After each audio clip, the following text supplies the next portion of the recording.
transition to the second session of Pillar 2 under the theme Indigenous Knowledge for Sustainability. This session carries a powerful title, The Future is Ancestral, Reviving Indigenous Management for Contemporary Challenges. It is an invitation to look backward to move forward, exploring how time-tested management philosophies can solve the complex challenges of our modern world.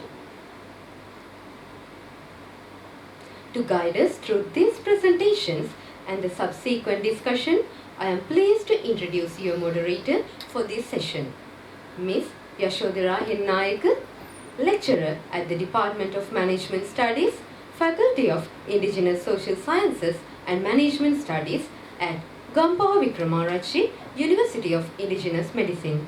Ms. Yashodhara, the floor is yours. Good afternoon, everyone. It is my great pleasure to warmly welcome all of you to today's session. Under the theme, The Future is Ancestral, Reviving Indigenous Management for Contemporary Challenges. So let me give you a brief introduction for the session. The objective of the session is to highlight how ancestral governance can respond to modern sustainability needs. Practices such as seasonal resource use, customary laws, sacred conservation spaces, collective farming, and water sharing reflect deep ecological understanding.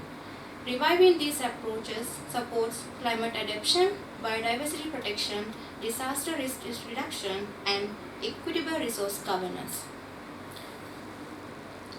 And we are truly honored to have a distinguished group of invitees to meet the objective of the session. A special welcome goes to our esteemed invitees who have agreed to share their knowledge, expertise, and valuable insights with us. So here we have today Senior Professor Nalin Abeysekera, the keynote speaker for today, Department of Marketing Management, Faculty of Management Studies, the Open University of Sri Lanka. Then Mr. Dilan Ratnayaka, Senior Lecturer attached to the Department of Marketing Management, Faculty of Management Studies, University of Sri Lanka. And also we have Ms. Hiruni Ratwatta, Senior Lecturer, Department of Accounting and Finance, Faculty of Management Studies, Rajarata, University of Sri Lanka. Your presence adds immense value to the session, and we deeply appreciate your time and contribution. I would also like to extend a heartfelt welcome to our presenters and audience members, especially for your curiosity and engagement for the session. So without taking much time, let me introduce our keynote speaker for today, Senior Professor Nalin Abeysekera. Senior Professor Nalin Abeysekera is an academic in Marketing and Management Studies at the Department of Marketing Management, Faculty of Management Studies, the Open University of Sri Lanka. He holds a BSc in Marketing Special from the University of Sri Lanka, an MBA from the University of Colombo, and a PhD in Leadership from the University of Colombo.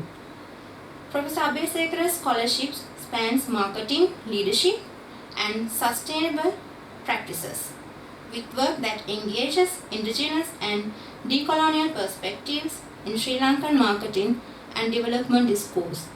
He also contributes to academic publishing leadership as editor-in-chief of the Sri Lanka Journal of Management Studies. Over to you, sir.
very much for the introduction. And also thanks for the invitation, specifically the chair of the conference and Mr. Sisita Rajapaksa co-chair. At the moment, even he is not having his lunch. One of the indicator for the commitment and the dedication.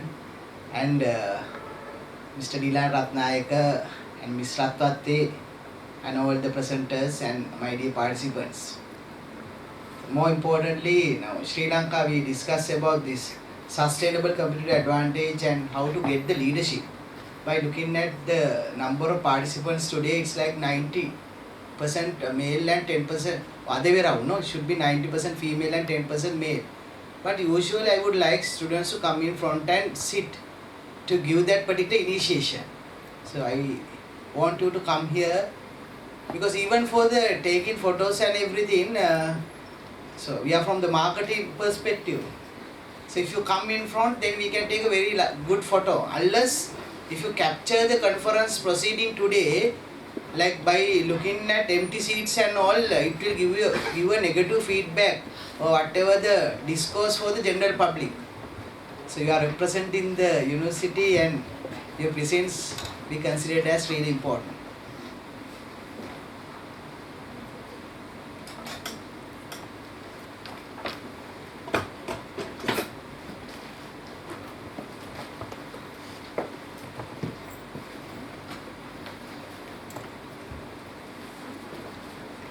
So something out of the keynote. Now I will start my keynote address. Marketing practices in Sri Lanka, then the implication for sustainable competitive advantage. We have to align this with the indigenous practices. As you know, if you're really talking about this business and competitive advantage, in strategic management we always discuss about to have a competitive advantage. Michael Porter always elaborate competitive advantage with external factors. To have the competitive advantage, you need to always understand the external resources. But in RBV, resource-based view, we elaborate something on these competencies, capabilities and everything. But for whatever the business for the competitive advantage, now you need to take into consideration many factors. The businesses for the competitive advantage. Even for country, for long-term sustainability, so we discuss something called nation's branding. Sri Lanka, in order to promote the country with different products, so we need to have this competitive advantage. That is one of the very important key factor. Comes under strategic management. Even we discuss that comes under like different themes. And also what we need to understand to get the competitive advantage, we have to have some strategies.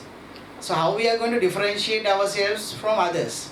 Now if someone talking about Sri Lanka specifically with branding, only people start to discuss about the Dilma tea comes into action. But at least by 2030, 2035 we should have some good branding, and in that particular scenario we have to always take into consideration some indigenous value system we have in the country. Then in marketing, by looking at the subject of marketing, we just define marketing, how we are going to understand the needs of the customer and how we delight the needs of the customer. So in order to delight the needs of the customer, we have to exceed the satisfaction. So where we have different gurus in marketing, Professor Philip Kotler considered as the father of modern marketing. Then in father of management we have F.W. Taylor. Then again in strategic management we have Michael Porter. But then you need to ask a question, why you don't have mothers for the management subjects? Whether it is masculine subject, that also can be considered as one of the very good research problem.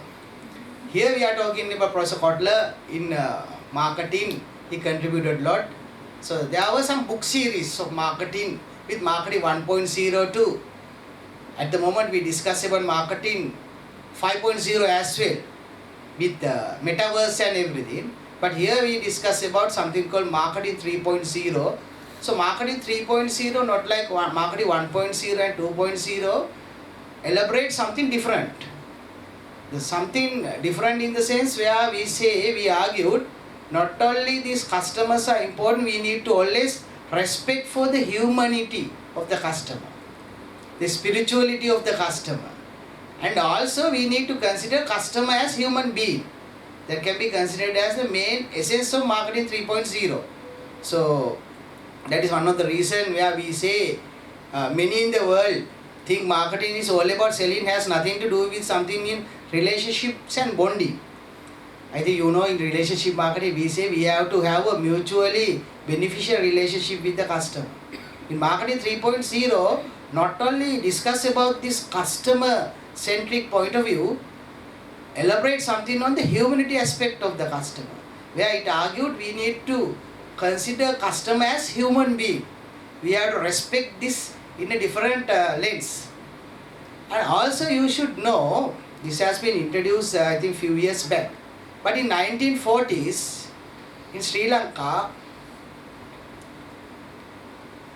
there is a person called Hinniappuhami. How many of you know about Hinniappuhami? The co-founder of Melbourne Biscuit. A.G. Hinniappuhami. Angulagaha Gamage Hinniappuhami introduced one particular brand name, the Melbourne Biscuit. So he came from down south, which Mr. Dilan Ratnayaka and myself belongs to.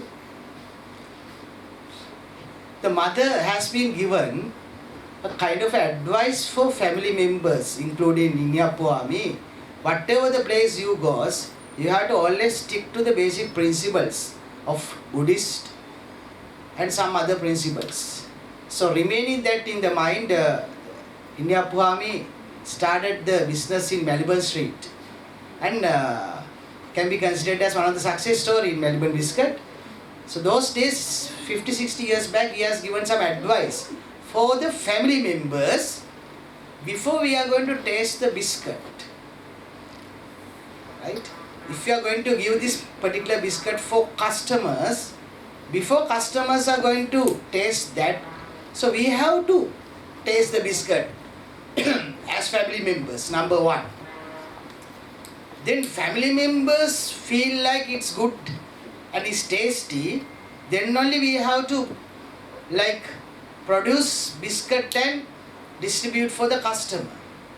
It means technically, Hinniappuhami 60 years back considered customer not as customer, as human being. Because first, as a family, if you feel like it is good, then only we are going to distribute that for the outsiders.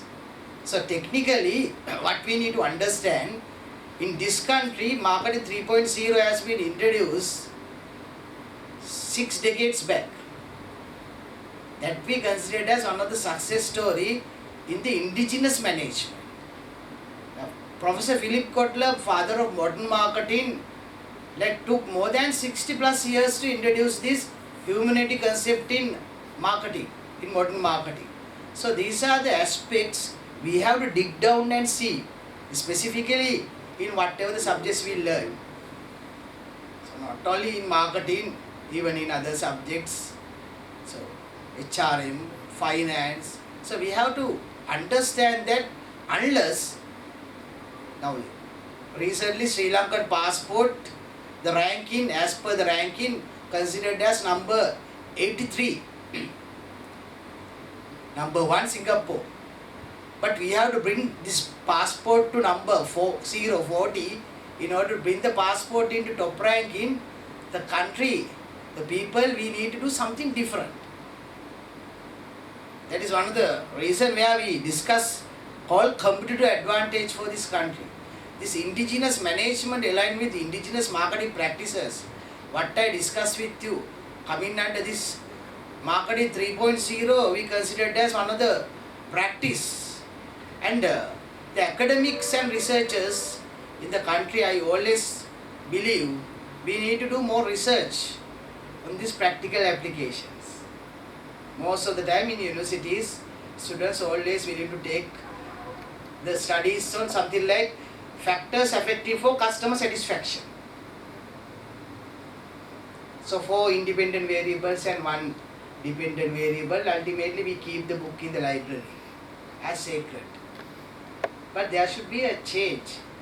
that we called as paradigm shifting changing in the mindset of the people. In that scenario, we have to respect to the history. The Inyapuami scenario, marketing 3.0, it can be considered as one classic story for you to think about certain value systems we maintain in our history. So because of that, so we have to position the country as one of the best country just by looking at the diversified knowledge.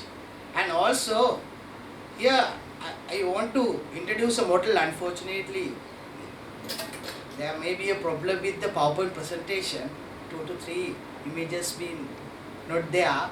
That particular model I just want to discuss mainly on how this particular indigenous value system going to be taken into consideration into the context of the country. Number one, more importantly, there should be more research on this indigenous knowledge.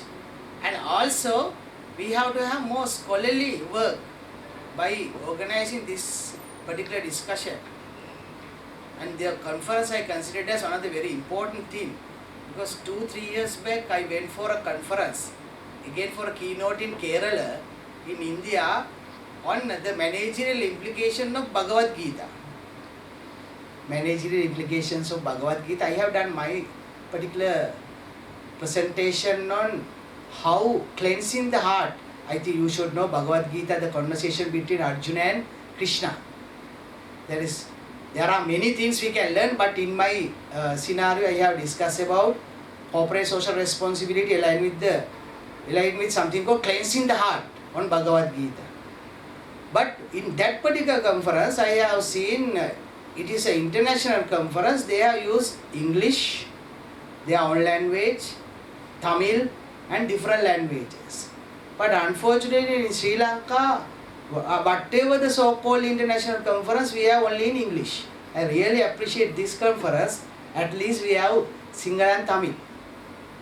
So, unfortunately, this country, there is something called colonial mentality.